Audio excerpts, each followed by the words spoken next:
হস্তিনাপুরে হস্তিনাপুর নগরীতে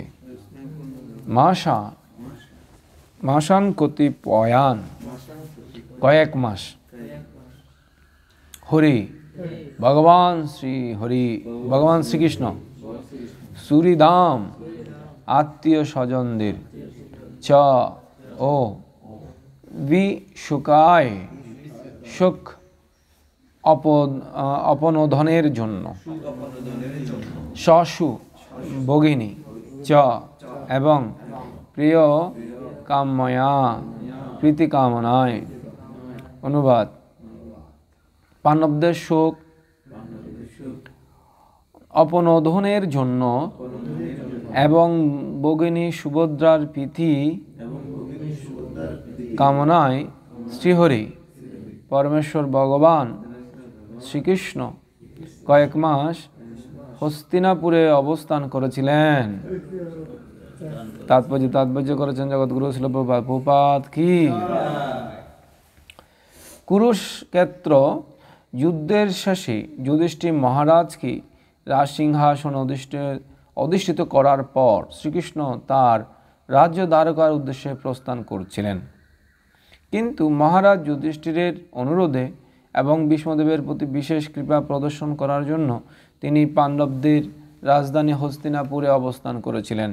বিশেষ করে শোক সন্তপ্ত রাজাকে সান্ত্বনা দেবার জন্য এবং তার ভগিনী সুভদ্রাকে প্রসন্ন করার জন্য ভগবান সেখানে থাকতে মনস্থ করেছিলেন। সুভদ্রাকে বিশেষ করে সান্ত্বনা দেওয়ার প্রয়োজন ছিল, কেননা তিনি তার একমাত্র পুত্র সদ্য বিবাহিত অভিমন্যুকে হারিয়েছিলেন। সেই বালক তার পত্নী মহারাজ পরীক্ষিতের মাতা উত্তরাকে রেখে গিয়েছিল। ভগবান সর্বদাই যেভাবে হোক না কেন তার ভক্তকে সন্তুষ্ট করে আনন্দ উপভোগ করেন। তার ভক্তরাই কেবল তার আত্মীয়ের ভূমিকা অবলম্বন করতে পারেন। ভগবান হচ্ছে পরম তত্ত্ব। জয় শ্রীল প্রভুপাদ কি। হরে কৃষ্ণ। সবাইকে শ্রীমদ্ ভাগবত অধিবেশনে স্বাগত জানাচ্ছি। তো আমরা আজকে 6 নম্বর শ্লোক, কালকে দীনাশ্রিত প্রভু পাঠ দিয়েছিলেন। 6 নম্বর শ্লোকে বলা হয়েছে, অজাতশত্রু যুধিষ্ঠিরের রাজত্বকালে কখনো কোনো প্রাণীদের আধ্যাত্মিক আধিভৌতিক এবং আদি দৈবিক ক্লেশ, কোনো রকম মনোকষ্ট, রোগ যন্ত্রণা এবং শীতোষ্ণ জনিত কষ্ট ছিল না। তো কালকে যুধিষ্ঠির মহারাজের কে বলা হয়েছিল অজাত শত্রু, তার কোনো শত্রু ছিল না, শত্রুর জন্ম হয়নি। হ্যাঁ, কি বলা হচ্ছে? তার কোনো শত্রু ছিল না, জন্ম হয় না। উনি নিজেকে কখনো মানে বিশেষ করে দুর্যোধনকে, কৌরব যারা ছিল তাদেরকে কখনো শত্রু মনে করতেন না। এভাবে এই মনোভাবটা বা এরকম মনে করাটা খুব কঠিন আছে। ও জানে যে ওর অনিষ্ট করছে, কিন্তু ও নিজে বলতেছে না, ও একটু দুষ্টু আর কি। ভীম বলে এখনই মেরে ফেলবো দুর্যোধনকে।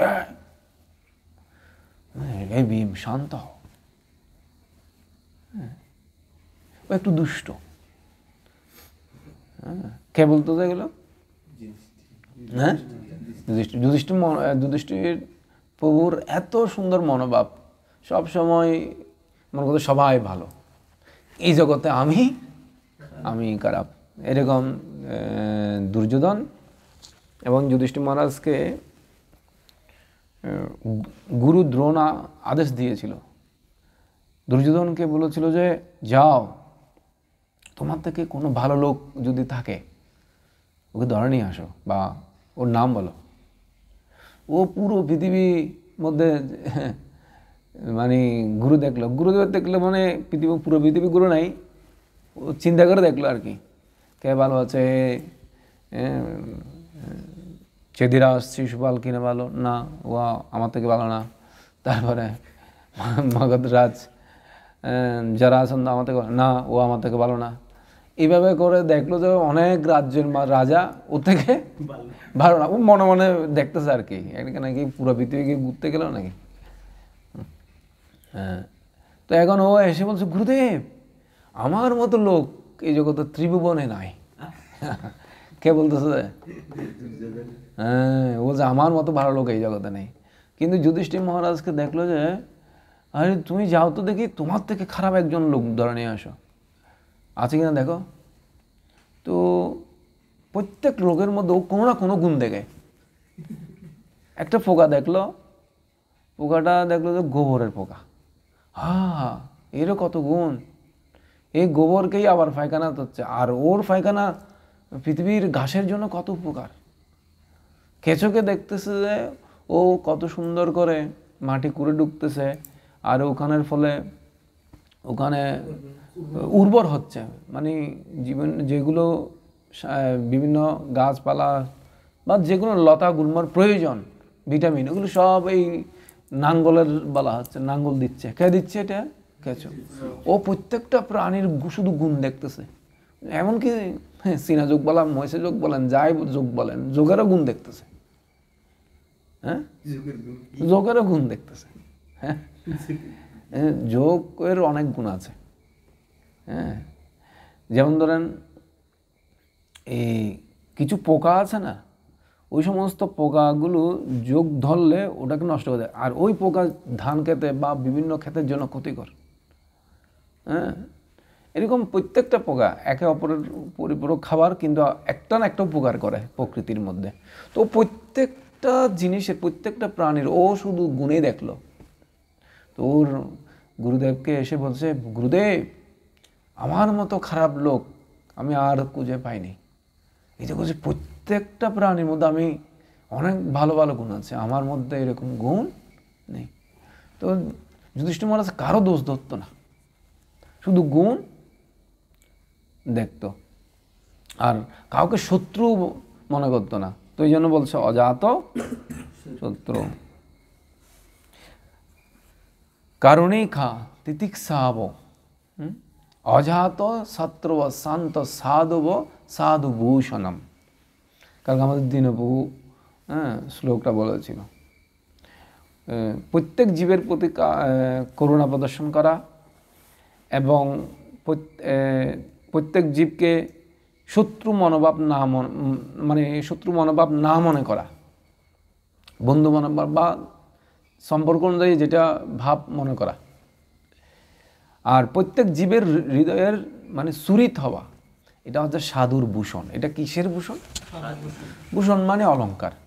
মানুষ অনেক অনেক কিছু অলংকার পরে না, কসমেটিক পরে সুন্দর সুন্দর, হ্যাঁ, আরেকজনকে আকর্ষণ করার জন্য।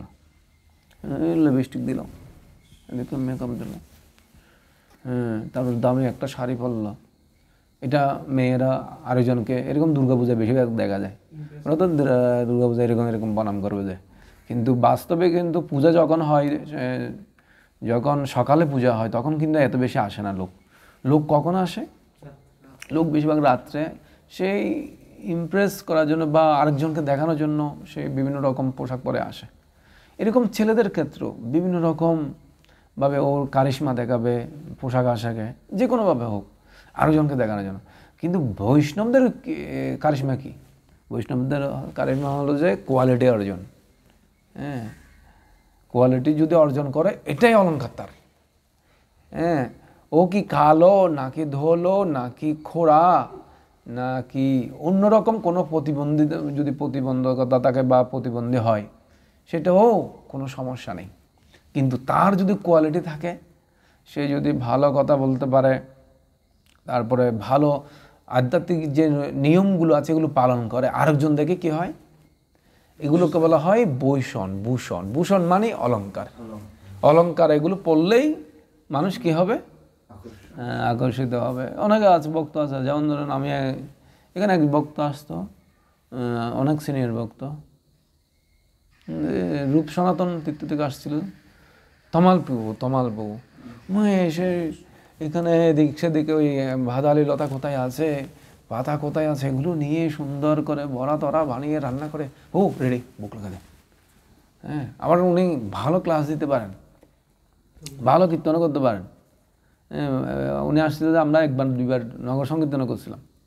হ্যাঁ, তো উনি রান্না বান্না করে খাওয়াই দাওয়াই আবার, হ্যাঁ, কেন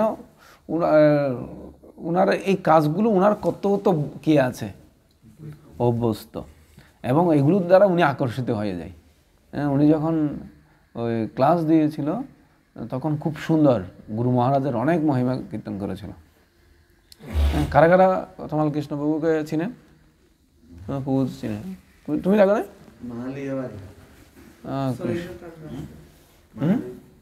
হ্যাঁ, কেন 2-3 বার আসছে উনি। হ্যাঁ, তো এরকম বিভিন্ন ভক্তের বিভিন্ন রকম কোয়ালিটি। কেউ কীর্তন এমন ভালো গায়, বাজায় এমন, মানে মুগ্ধ হয়ে থাকে। এই যে অনেক গুণ আছে না, এক একটা গুণের জন্য এক একজনকে আকর্ষণ করে, এটাকে বলা হয় ভূষণ। তো আজকে 7 নম্বর শ্লোকে বলছে যে পাণ্ডবদের শোক অপনোদনের জন্য এবং বগ্নি সুভদ্রার প্রতি প্রীতি কামনায় শ্রীহরি পরমেশ্বর ভগবান শ্রীকৃষ্ণ কয়েক মাস হস্তিনাপুরে অবস্থান করেছিলেন। যুধিষ্ঠির মহারাজ বলছেন, হে প্রভু, ভ্রাতা কৃষ্ণ, উনি তো ভাই সম্পর্কে, আর কিছুদিন থেকে যান। এখন সমস্ত আত্মীয় স্বজনরা, কুন্তী বলছে, রে ভাইপো আরও কিছুদিন, এইভাবে উনি থেকে গেলেন। আর বিশেষ করে ওনার ভগ্নী সুভদ্রা ওখানে ছিলেন। সুভদ্রা হচ্ছে অর্জুনের স্ত্রী, তো এবং যুদ্ধের মধ্যে সুভদ্রার ছেলে অভিমন্যু খুব অল্প বয়সে দেহ রেখেছে। তো সুভদ্রাকে সান্ত্বনা দেওয়ার জন্য ওখানে, যদিও ভগবান এখানে প্রভুপাদ বলছে যে ভগবানের কোনো এই সমস্ত শোক মোহ এগুলো নেই, তবু তিনি তার ভক্তের প্রীতির জন্য, ভক্তকে সান্ত্বনা দেওয়ার জন্য তিনি এই সমস্ত কাজগুলো করে থাকেন। আত্মীয় স্বজনের মতো, আত্মীয় স্বজন যেরকম বলছে, ঠিক আছে কিছুদিন থাকতে যেহেতু বলছেন থাকি, তাইকে মাঝে মাঝে ওদের সাথে একটু কথাবার্তা বলে, এটাতে মানুষ অনেক দুঃখ শোক এগুলো একটু দূর হয় মানুষের, এরকম না? সবার ক্ষেত্রে এরকম হয়, বিভিন্ন রকমভাবে গল্প বলে। যেমন ধরেন মাসিরাও এরকম আসে না, মাসি, মেষ, পিসা, এই সমস্ত আত্মীয় স্বজনরা এসে শোক সন্তপ্ত পরিবারে বিভিন্ন রকম উপদেশ দিয়ে এবং তাদের সাথে একটু গল্প গুজব করে শোক করে। তো ভগবানের যদি এগুলো করার কোনো প্রয়োজন নেই, তবু তিনি তার ভক্তদেরকে এগুলো করে থাকেন। তার ভক্তরাই, বড় বড় ভক্তরাই কি হয়, ভগ্নী হয়, পিতামাতা হয়। উনি ওনার ভক্তদেরকে আত্মীয় স্বজন রূপে তৈরি করেন এবং ওদের সাথে লীলাবিলাস করেন। এটা ভগবানের একটা গুণ। বরং বলছে যে এরা এই আত্মীয় স্বজনের সাথে মিলেমিশে গল্প গুজব করে কি আনন্দ পায়, সেটা আমিও পাতে চাই। ঠিক যেরকম প্রহ্লাদ মহারাজের ভগবান নৃসিংহদেবের কোলের মধ্যে বসে কি আনন্দ পাচ্ছে। ভগবান বলছে, আমি সবসময় বিভিন্ন পশু পাখির রূপ ধরে আসতাম, এর আগে মনুষ্যরূপ আসে নাই। যেমন ধরুন সত্য যুগে হিরণ্যাক্ষকে বধ করার জন্য উনি শূকর অবতার রূপ ধারণ করেছিলেন, মৎস্য অবতার, তারপর নৃসিংহ অবতার। এই সমস্ত অবতারগুলোর মধ্যে বেশিরভাগই পশুর শরীর ছিল, মাছ, পশু, এই সমস্ত শরীরগুলো ছিল। তো ভগবান বলছে প্রহ্লাদ মহারাজ কি আনন্দ পাচ্ছে এখানে বসে, ও হাসতেছে, কি আনন্দ, কোথায় বসতেছে? সিংহের উরুতে বসছে, কারণ ওটা তো পুরোটা না, শরীরটা মনুষ্য ছিল, ওই মাথাটা কি ছিল? অর্ধ সিংহ অর্ধ নর, নরসিংহ, নর এবং সিংহ দুটোটা মিক্স। তো এখন বসে কি আনন্দ পাচ্ছে।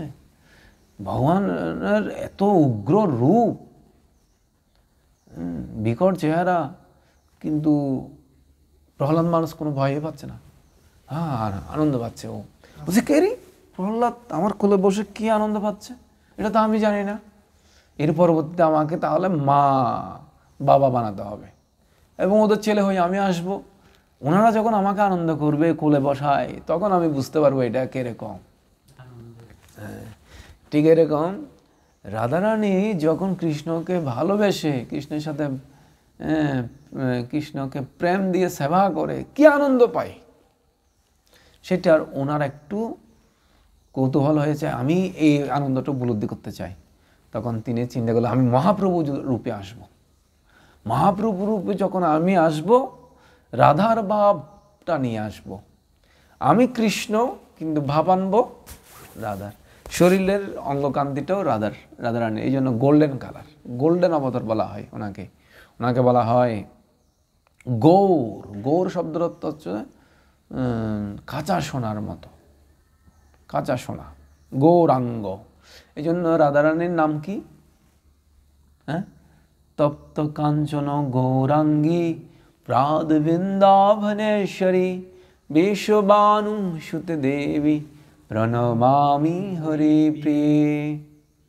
গৌরাঙ্গী। আর চৈতন্য মহাপ্রভুর নাম হচ্ছে গৌরাঙ্গ। তো এই জন্য উনি অঙ্গকান্তিটা ধারণ করলেন এবং রাধার ভাবটা নিয়ে আসলেন, এবং রাধার ভাবে উনি ভগবানের সেবা শুরু করলেন। তখন ভাইরে এটাই এই জন্যে, তখন রাধারানীর ভাব যখন ধরবে বলছে কৃষ্ণ, তখন কৃষ্ণকে বলছে যে তুমি যদি আমার ভাব ধরো তুমি নিজেকে সামলাতে পারবে না। কি বলো, আমি এত কিছু পারি, সর্বশক্তিমান, কেন পারবো না? পারবে না, গড়াগড়ি দিবে, মাটিতে গড়াগড়ি দিবা। তো তোমার এই নরম শরীর গড়াগড়ি দিলে এই ধুলো কাদায় এবং শক্ত মাটিতে তুমি ব্যথা অনুভব করবে। এই জন্য আমাকে আমার শরীরটা আমি তোমাকে দিলাম। এই জন্য রাধা আবার কি করলেন, ভাবটা তো দিলেন, আবার অঙ্গকান্তিটা মানে শরীরটাও রাধারানী এরকম, ওনার শরীরটা এরকম করে ওনাকে দিয়ে দিলেন। হ্যাঁ, রাধারানীর শরীর হয়ে গেছে। এখন তো ম্যাজিক যেরকম দেখে আর কি, রাধারানীর শরীর হয়ে গেল। তো এই জন্য ওনার রং হচ্ছে যে স্বর্ণ বর্ণ। কার? ভগবান মহাপ্রভুর। কেন দিয়েছেন বলেন তো? এই শরীরটা কেন দিয়েছেন? হ্যাঁ, হরে কৃষ্ণ, কেন দিয়েছেন? ওই যে কান্না করবে, আমাদের তো ওই রকম প্রেম টেম নেই, মাটিতে গড়াগড়ি তো না, ফোন আমার করতে চাই না, কাদা বাজবে। মহাপ্রভু সব সময় কৃষ্ণ নামে মাটিতে গড়াগড়ি দিত, কৃষ্ণ বলার সাথে সাথে কান্না করত, বৃক্ষকে জড়িয়ে ধরত, ছোটোখাটো কোনো কুয়া দেখলে বা জলাশয় দেখলে ওটাকে যমুনা মনে করে ঝাঁপ দিত।